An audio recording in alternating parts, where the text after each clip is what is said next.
everybody, it's Miss Bianca from Crowder County Park. I miss you all terribly and thought that I would share something with you today since I am stuck at home. So I actually have a pet turtle of my own that lives here with me in a 75-gallon aquarium, and her name is Leslie. She is a yellow-bellied slider turtle, so I'm gonna get her out so I can show her to you guys. Let's get her over here.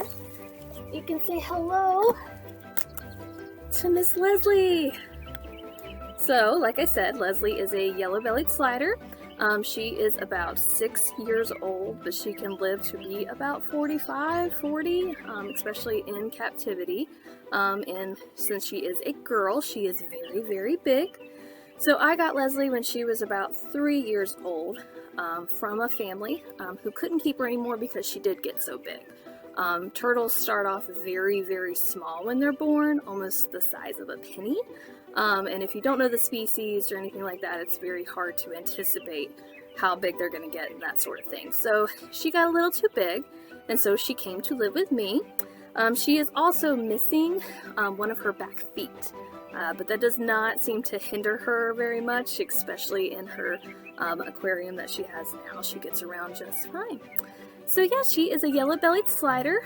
She's an aquatic turtle, which means that she's going to spend most of her time in the water. She's going to have webbed feet.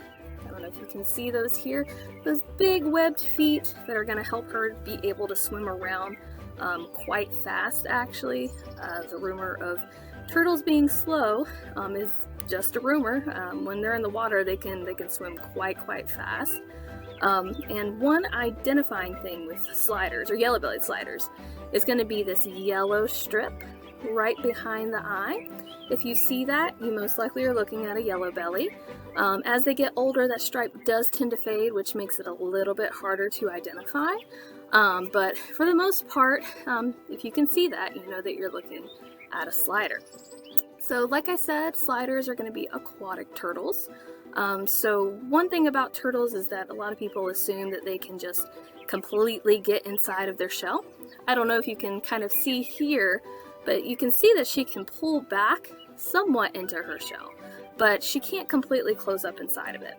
Now, box turtles, which is going to be our terrestrial turtle that we have here in North Carolina, they live predominantly on the land, and so their defense is that they actually do have a hinged bottom here that actually is like a flap that allows them to go completely inside and for them to close up. And so that's going to be their defense on land. It's really hard to get into their shell once they're like that. But sliders here, aquatic turtles, they're not going to be able to do that. And one of their defenses is going to have a lot to do with their name, actually. So sliders, they spend most of their time in the water, but because they are cold-blooded reptiles, which means they can't keep their temperature the same all the time the way that we can. So they have to change their temperature. So if they're too cold, they're going to go out and bask in the sun on a log. You've probably seen a lot of turtles doing that around the pond's edge. And that helps them get their temperature up and helps them warm up. If they need to cool down, they're going to go back into the water, of course. So a lot of times you'll see sliders out basking on logs trying to get that temperature up. They also enjoy the sun rays. But if a predator comes along, they can't just scooch back into their shell. So what they're going to do is simply slide, right? So they're going to be on that log and they just slide right off, and they can actually do it really, really quickly. And so if a predator comes, they are gone. They are fast, like I said, and they're sliding right into that water. And that's their defense versus being able to close up in their shell. Another cool thing about yellow-bellied sliders in particular that's different from the other turtles that we're going to have is that they actually have a rounded jaw. So they're going to have a very round face, pretty much. A round jaw, versus the other ones are going to be more flat. So if you look them in the face, like Leslie here, you can see that her face is quite round. And that is why, because that's going to be one of her predominant features. So another thing we'll mention about these guys is that they're also omnivores, and that means that they are going to eat both plants and insects and crustaceans and that kind of thing. So Leslie's diet is going to consist of, she gets shrimp, she gets mealworms, she gets little fish, and sometimes she even gets kale. which she actually really enjoys. So that's going to be the diet of these turtles, especially the ones in the water. They're going to love to eat all those little insects, the water bugs you see swimming around. That's what these guys go for. Another thing that I wanted to bring up, because of the time of year, we are getting into spring and the summer. So a little bit later in the spring, you're going to see turtles just like Leslie, starting to cross roadways and trails, and they're going to have a very determined look on their face because they are going to lay their eggs. And so one important thing when you see a turtle crossing the road is they usually have an objective in mind, and they can be quite hard-headed. So if you're trying to help them, make sure that you are taking them and putting them in the direction they're already headed. Because if you don't, they're just going to turn right back around and head that same direction, because they're usually trying to find that perfect spot, especially with nesting. So they're going to be crossing, and they're going to go and they're going to find a spot where they can dig a hole to lay their eggs.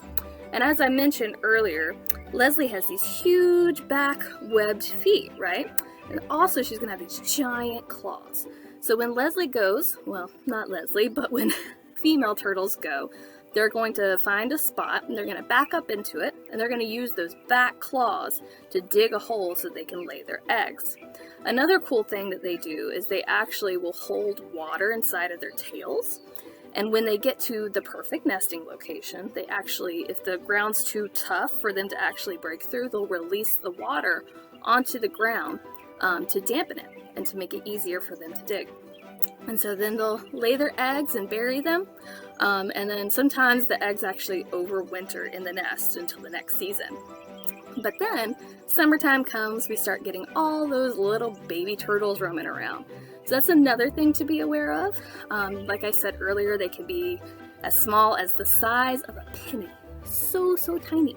So it's just important when you're walking on trails or anything like that, just to pay close attention to who you see wandering around, because you might run into a baby turtle. And they are very fragile when they're that little, but they are trying to find their way to get back to the pond, or get to the pond where they can live out their lives and start the whole turtle cycle over again.